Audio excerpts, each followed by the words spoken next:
बहा दोङो आं नोंखौ नागिरबाय थादो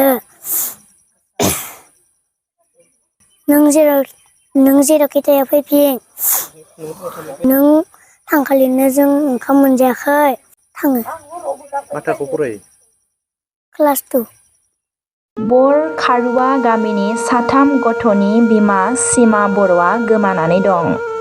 सीमा बर'आ 22 मे खालारखालि टिहुआव थांनो होननानै ओंखारलांनाय असिलायैनो दिनैसिम गावनि न' फारसे सफैफिनासै। बाक्सा जिल्ला बरमा पुलिस थानानि बेन्दोङाव थानाय बर खारुवा गामिनि सपन बर'नि आंगो बिसि सीमा बर'आ थांनाय 22 मे खालार खालि न'निफ्राय टिहुआव थांनो होननानै ओंखारलांनाय उननिफ्रायनो दिनैसिम न' सफैफिनाखै। इ-रिक्सा सालायनानै नखर खुंग्रा सपन बर'आ बिसिया न'आव गैयैयाव साथाम गथ'फोर आरो नखरखौ सामलायनायाव जोबोद आख'-फाख'आव गोग्लैदों। साथाम गथ'फोरखौ फुङावनो सङै खावै जाहो लोंहो फरायसालियाव दैथायहरनाय बेराफारसे गावनि नखर खुंनो सानफ्रोमबो इ-रिक्सा सालायनांगौ। खाथि खाला नागिरनानै मोनैलाय बिसिया न'आव गिदिंबोफिनि जाथायखौ लानानै बरमा पुलिस थानायाव एफ.आइ.आर. हैदोंब्लाबो दिनैसिम बिसि सीमा बर'नि जेबो गुमुरखौनो मोनाखिसै। बेखायनो सपन बर'आ रायजो राजाफोरखौ सावगारियाव होनाय बिसि सीमा बर'खौ सोरबाफोर बहाबा नुसनबायोब्ला हमना दोननानै 8453507043 बे जानबुं अनजिमायाव कल गामिनि मुङा खारुवा आरो आंनि मुङा सपन बर'।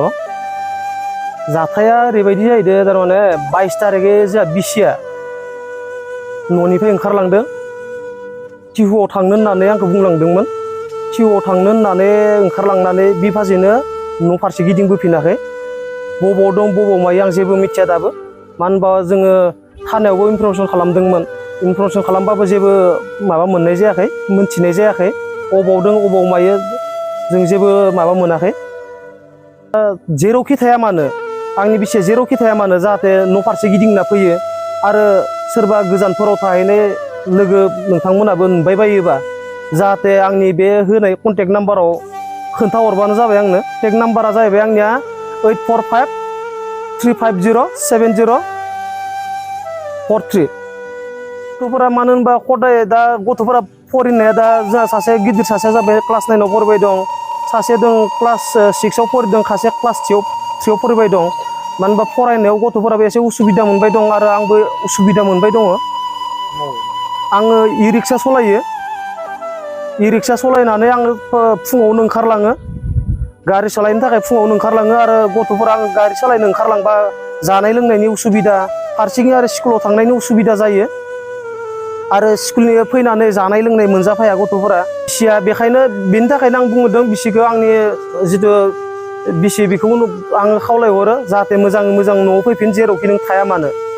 नों जेरावखि थाया मानो जेसेबां गोजान जायगायाव थाया मानो नों फैफिनल' जोंदो होनबानो जागोन।